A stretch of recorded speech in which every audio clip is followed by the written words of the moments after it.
산 하나 넘었을 뿐. 이 지소미아 사실상의 연장 결정 이후에 황교안 대표가 한 말이었습니다. 추운 계절에 오늘 닷새째 단식을 이어가고 있는데요. 지소미아는 넘었는데 그 산 말고 집안 정리, 한국당 쇄신이라는 더 큰 산은 넘을 수 있을까요? 이 황교안 대표에 대해서 지금 나경원 원내대표 이 귀국 앞당기면서 어제 두 번이나 분주히 찾아왔었습니다. 잠깐 그 장면으로 보시겠습니다.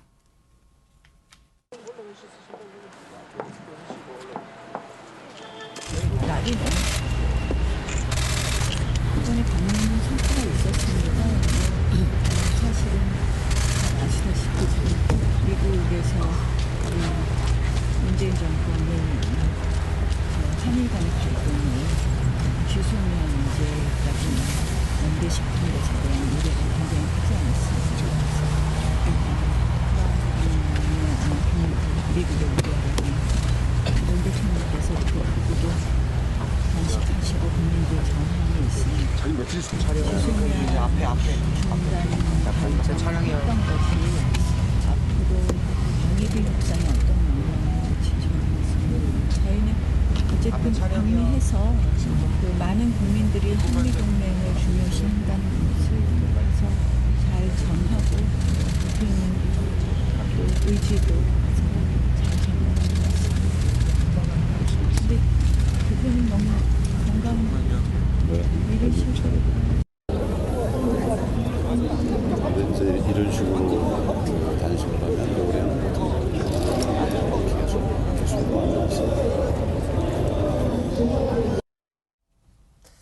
이 조금 전에 보신 장면이 어제 낮이었는데요. 지지자들과 만나기도 하고 했다가 6시 넘어서면서 자리에 누웠습니다. 일단 건강 상태가 어떻게 전해지고 있나요? 이경환 변호사님. 예. 일반적으로 한 사흘 때쯤 되면 건강이 네. 아주 나빠지는데요. 실제로 황 대표도 사흘째쯤에 이르러서 네. 건강이 많이 나빠진 걸 알고 있고요. 제가 가서 보게 됐는데 그전에까지는 이야기를 많이 하셨어요. 근데 그 이후부터는 이야기하는 것도 좀 버거워한다는 느낌이 좀 듭니다. 네. 물론 찾아오는 사람들이 많아서 대화를 하긴 하지만 현저하게 대화 말수가 줄어드는 건 사실이고 실제로 주위에 있는 분들도 이제부터는 네. 대화를 많이 하시면은 기력이 많이 떨어지시니 위험하시니 좀 줄여라는 이야기를 하고 있는 걸로 알고 있습니다. 네. 지금 뭐 지지자들은 앰뷸런스 대기를 요청했다고 하고 의료진도 지금 뭐 상시 대기하고 있는 상태입니까? 예, 뭐 당연한 이야기고요. 이후에 뭐 당직자들부터 해가지고 네. 많이 대기하고 있어서 어떤 건강에 대해서 많이 체크를 하고 있는데 본인의 의지가 너무 강합니다. 실제로 네. 뭐 국회에 가서 농성해야 된다라는 어떤 권고 제안도 본인의 의지로서 다 뿌리치고 있는 거고요. 이 부분에 네. 대해서는 아마 뭐 정부 여당에서 계속적으로 단식의 순수성, 의지에 대해서 어떤 계속적인 표명을 하는 과정에서 본인 스스로 좀 강한 입장을 취해가는 거 아닌가라는 네. 생각이 좀 듭니다. 김종욱 교수님 네. 어떻게 보세요? 지금 내일 되면 또 영하로 떨어진다고 하는데 청와대 앞에서의 철야 농성까지 오늘 지금 이틀째를 맞았었거든요. 단식은 닷새째고요. 예, 뭐 일단 제1야당 당대표가 단식을 하고 있다라고 하는 건 상당히 좀 엄중함을 얘기하는 것 같고요. 저는 네. 그런 측면에서 청와대도 나름대로는 좀 사력 있게 좀 대응했다는 생각이 들긴 하는데요. 말씀하신 대로 날도 추워지고 있고 그다음에 정부가 어떤 형태로든지 지소미아에 대해서 일시적으로 애들 유의한 상황이기 때문에 네. 소위 황교안 당대표가 말씀하신 사안 중에 하나 정도는 제가 볼 때 지금 정부에서 그 입장을 갖다가 수용한 거로 인정을 하시고 네. 저는 이제 좀 단식을 중단하신 다음에 지금 남아 있는 문제가 선거법 문제하고 그다음에 그 검찰개혁 문제 두 가지가 아니겠습니까? 전 그래서 이 문제 같은 경우는 저는 이게 쉽지 않아요. 제가 왜냐하면 이걸 단식으로 풀 수 있는 문제가 절대 아니라는 생각이 들기 때문에 그래요. 그러니까 선거법은 지금까지 대부분 한 번을 제외하고는 소위 모든 정당들이 합의한 사안이긴 합니다. 자, 그런 네. 측면에서 전 논의를 시작을 해야 한다는 생각이 들고요. 검찰개혁 같은 게 공수처 설치법인데요. 이거 같은 경우는 국민들이 상당히 높게 찬성하고는 있지만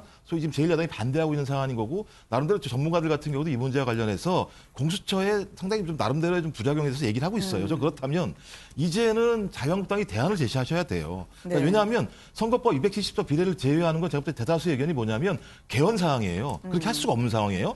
또 하나는 검찰개혁 공수처 설치 같은 경우도 마찬가지지만 네. 국민이 상당히 많이 지지하고 계시는 사안이기 때문에 안 된다라고 말씀하실 수는 없는 사안이에요. 전 그렇다면 이제는 제가 볼 땐 적어도 좀 링 위에 올라오셔가지고 룰에 따라서 소위 토론하고 합의해서 대안을 만들어 내는 방법에 대해서 네. 국민들이 요청하실 것 같고요. 저는 그런 측면에서 빨리 좀 단식을 중단하시고 자유한국당이 대안을 가지고 국회에서 토론을 통해서 좀 합의해내서 적어도 우리 정치가 나름대로 예를 들면 룰에 따라서 간다라고 하는 것들을 보여주는 것이 오히려 본인의 리더십을 위해서도 더 좋지 않을까 저는 이렇게 생각을 해요. 네. 제가 보충해서 창소조선님께 좀 여쭤보려고. 나경원 원내대표 문제인데요. 귀국 일정을 앞당기고 어제 새벽 그리고 낮까지 찾아왔습니다. 이제 원내대표, 당 대표 간의 연두색 텐트 안에서 원내 전략을 상의하는 모습을 저희가 볼 수가 있었었는데요. 두 분 간에 사실 약간의 좀 불협화음이 있지 않냐라는 그런 시선도 있었거든요. 어떻게 보시던가요? 그 당대표가 풍찬 노숙, 거리에서 이렇게 단식을 하고 있는데 본인은 이제 외국에 갔단 말이에요. 이제 당대표랑 상의도 하지 않고 그러한 미안한 마음이 있었기 때문에. 아, 미국 가는 거를 당대표에게 얘기 안 했습니까?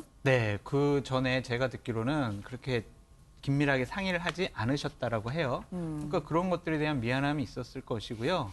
그다음에 이제 알려지지 않은 것이 있을 텐데 이인영 원내대표랑 네. 5일 동안 미국에서 여러 가지 긴밀한 얘기를 하지 않았겠습니까? 그렇죠. 그거에 대한 또 보고 차원도 있을 것이고 그리고 또 저 투톱이 네. 같이 있는 모습을 보이면 그래도 당에서는 좀 안정감을 좀 줄 수가 있어요.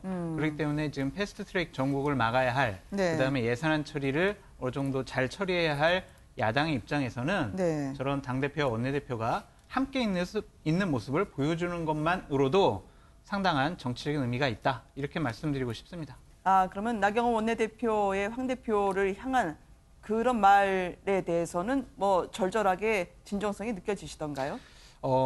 본인이 되게 이제 그동안 많은 비판을 받아왔잖아요. 네. 황 대표랑 여러 가지를 원내 관련된 일을 상의하지 않았다라는 그러한 비판에 대해서 어느 정도 지금은 황 대표의 편에 서서 네.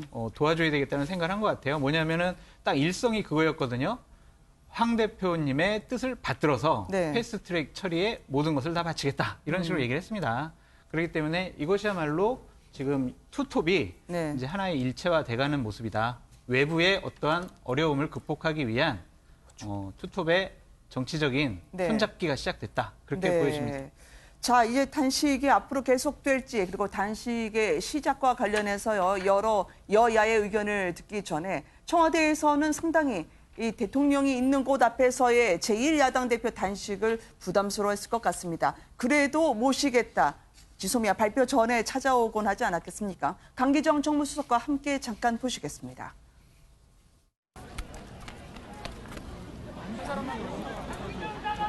네, 채널 같이 들어주세요.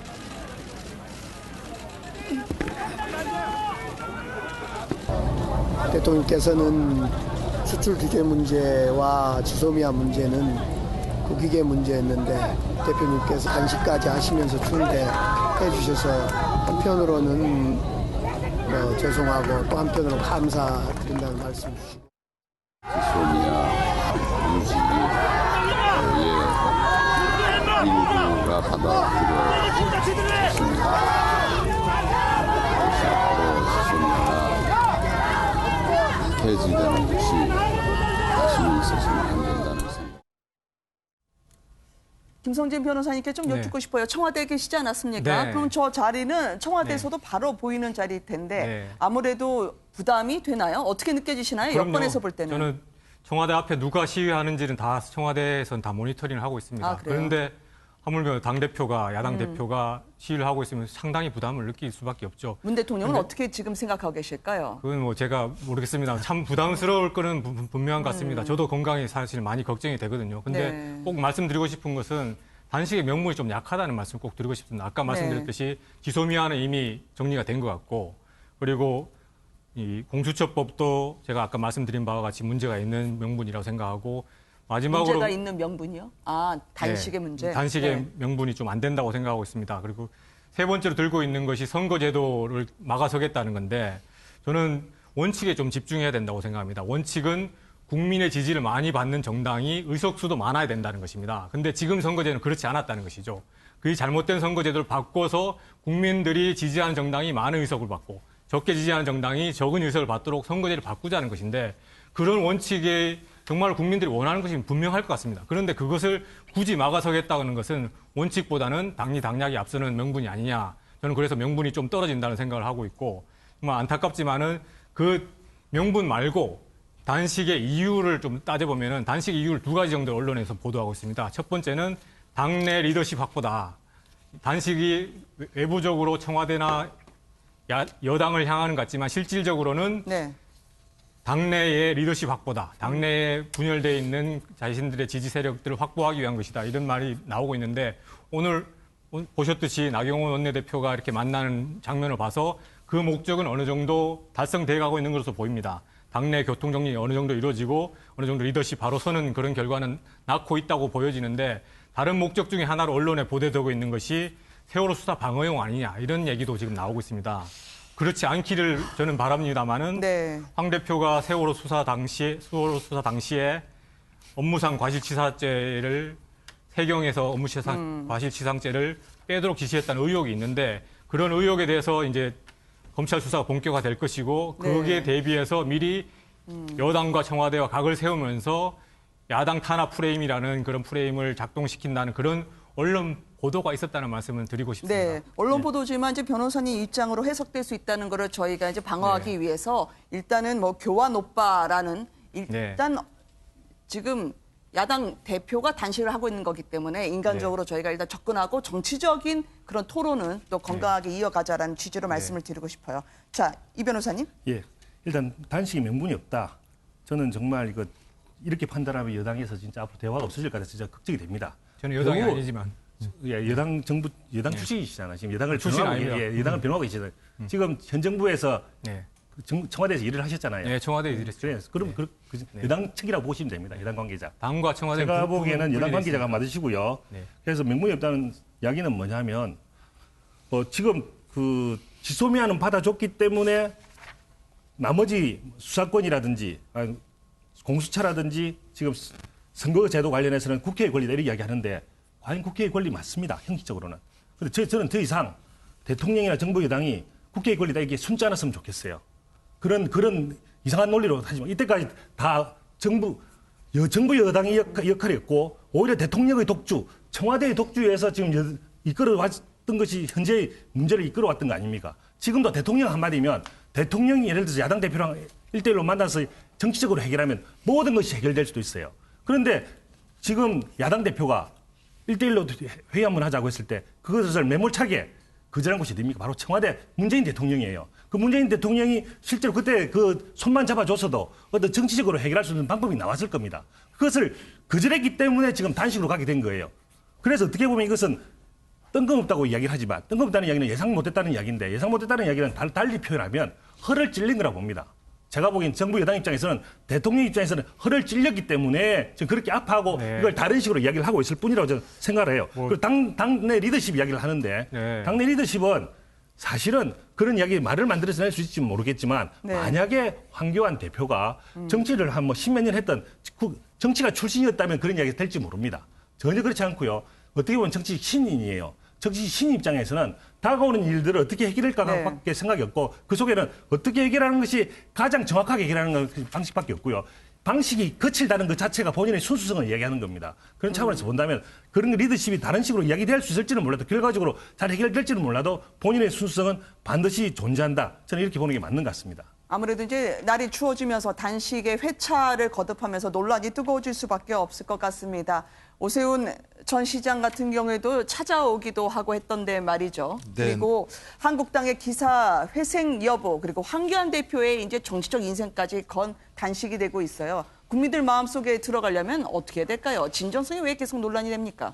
일단 뭐 제가 볼 때는 진정성과 관련해서 저희가 뭐 왈가왈부하기는 좀 어려운 것 같아요. 왜냐하면 뭐 삭발이나 단식이라고 하는 게 쉬운 결정은 아니기 때문에 저는 그건 존중을 합니다. 근데 문제는 뭐냐면 그런 것들에 대해서 어떻게 사회적 합의를 할 것인가의 문제라는 생각이 들어요. 그러니까 삭발과 단식으로 모든 것이 해결된다면 정치는 필요 없겠죠. 저는. 그렇다면 이제는 적어도 삭발과 단식이라고 하는 것을 통해서 자기의 진정성을 보이셨다면 이제는 그 대안을 통해서 어떻게 하면 사회적 합의를 할 수 있을 것인가에 대한 얘기를 하셔야 된다는 생각이 들어요. 저는 그런 측면에서 이제 합의할 때가 뭐냐. 그러니까 적어도 패스트트랙에 담겨졌던 이유가 뭐냐면 청와대의 의지도 나름대로 있었겠지만 국회 5분의 3 국회의원이 찬성한 문제예요. 좀 그렇다면 국회에서 이 문제에 대해서 나름대로 자유한국당이 만약에 5분의 3의 국회의원이 찬성한 부분이 문제가 있다면 설득을 해야 되는 문제예요. 근데 청와대에 와 계신 거죠. 전 뭐 의미는 알겠어요. 청와대에 오신 건 알겠지만 적어도 선거법 문제와 공수처 문제 같은 경우는 5분의 3의 국회의원이 찬성한 패스트트랙에 올라와 있기 때문에 이걸 통해서 대안을 제시하시고 토론하시고 그것도 안 되면 뭐 필리버스터 하시든 다양한 방법을 통해서 국민이 볼 때 국회라고 하는 민의의 전당, 대의의 전당에서 이 문제를 풀려고 하는구나. 진짜 그야말로 자유한국당이 과거와는 다른 방식의 룰에 들어가서 소위 민주주의 룰 속에서 문제를 풀려고 하는구나.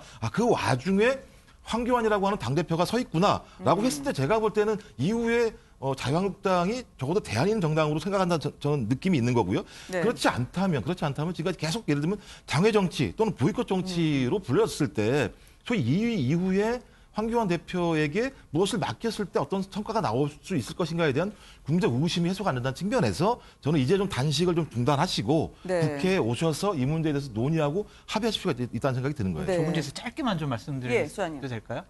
김종욱 교수님 말씀하신 거 다 옳아요. 근데 그게 전제 조건이 있어요. 합리적이고 정상적인 집권 여당이었으면 그렇게 할 수가 있어요. 그런 정치적으로 풀어나갈 수가 있는데 이분들은 이해찬 대표가 예전에 한번 그랬죠. 한국당 도둑놈들 이런 식으로 손가락질했습니다. 그런 집권 여당하고 정상적인 정치적인 이런 협상과 타협 이게 이루어질 수가 없어요. 그렇기 때문에 네. 이러한 야당 대표로서 최소한의 저항 수단인 삭발과 단식 이것은 어쩔 수 없는 선택이었다라는 저도 말씀을 간단하게만 드리고 싶어요. 말씀을 드릴게요. 저는 그렇게 따지면 정치할 수 없다고 생각하는 거예요. 왜냐하면 막말 망언은 여야가 다 했어요. 저는 이제 막말 망언을 하지 말고 상식적인 대안을 가지고 얘기하자는 거예요. 그걸 풀어줘야 할 것이 집권 여당이죠. 아니 지금 하나 아니 선거법을 어떻게 자 우리 그냥 5분의 3 했으니까 제1야당하고는 합의나 상의 없이 그냥 우리 패스트트랙 태울게. 이게 어떻게 게임의 룰을 그렇게 정합니까? 예를 들면 거기에 대한 대안으로 270석을 얘기하는 게 대안입니까? 전 그런 거예요. 그러니까 서로가 논의할 수 있는 합리적인 방식들을 서로 제시해서 지금 예를 들면 제안하라는 거 아닙니까? 그 패스트트랙 논의 틀에서 올라와서 제안을 제시하면 그걸 합의할 수 있다는 거잖아요. 이 안을 고집하는 게 아니잖아요. 지금 예를 들면 다른 다양한 안들이 나오고 있지 않습니까? 전 그렇다면 자유한국당도 그런 안을 제시하라는 거예요. 합리적인 안을 270석 그다음에 비례대표를 없애자. 이런 것은 야당에서 봤을 때는 합리적이라고 생각했기 때문에 제안을 한 거고. 아니 개헌을 해야 된다는 얘기가 다수냐가 제가 말씀을 드리는 거예요. 그렇게 할 수 없으니까. 자, 제가 말씀드리는 네, 거예요. 지금 한국당에서 의원총회를 계획하고 있는 것으로 알고 있습니다. 아마 예. 패스트트랙에 대한 이제 앞으로 당에서 어떻게 준비를 해야 될 것인가 단식하고 있는 대표와 함께 이루어질 것으로 진행되고 있는데요. 예. 당의 쇄신은 어떻게 돼가고 있습니까? 국민에게 부여받은 칼과 함께 지금 일제히 30%, 50% 얘기하는데 정말 이거 다 대표도 단식을 하니까 일제히 따라주는 분위기인가요? 예, 뭐 당연히 단식이 뭐 아니더라도. 계기가 됐던 건 사실이겠지만 그 전부터 내재해 왔던 겁니다. 황 대표가 이야기했던 자기의 부여된 칼 그리고 네. 30%, 3분의 1 그리고 50%. 이 이야기는 원래부터 본인 마음속에 있었던 것이고 그리고 그 총선 기획단에서 계속적으로 이야기되어 왔던 것이고 그것이 단식으로 실현됐을 뿐인 거라고 저는 생각합니다. 그리고 그런 부분들은 이 단식과는 별도로 계속적으로 이루어질 것이고 그런 차원에서 본다면 계속적으로 쇄신이 이루어질 거라고 봅니다. 그와 더불어 제가 김종욱 교수님 이야기한 것 중에 저는 정부 야당에서 계속 이야기 대안이 없다는 이야기. 왜 270석을 대안이 그게 대안입니까? 이런 말을 표현할 수 있는 거예요. 그래도 제1야당이 270석 비례대표 이야기를 냈으면 대안으로 보고 협상의 틀로 가져와야 될 거 아닙니까? 그게 무슨 대안입니까? 이렇게 생각하는 자체가 본인들만 옳고 상대방 옳지 않다. 그렇게 생각하는 거예요. 지금 제1야당을 아예 대화의 파트너로도 보지 않고 무슨 이야기냐면 실제로 장외 정치를 간다? 장외 정치를 몰아내는 게 누군데요? 실제로 장외 정치를 몰아내는 정치가 문재인 대통령이 하는 정치고 보이콧 정치를 상식적으로 얘기합시다. 상식적으로 이야기를 해보시죠. 법은 국회에서 만들어집니다. 법을 만들자고 국회가 돌아가는 것이고 그 법을 만들어진 과정에 패스트트랙이라는 제도가 있는 겁니다.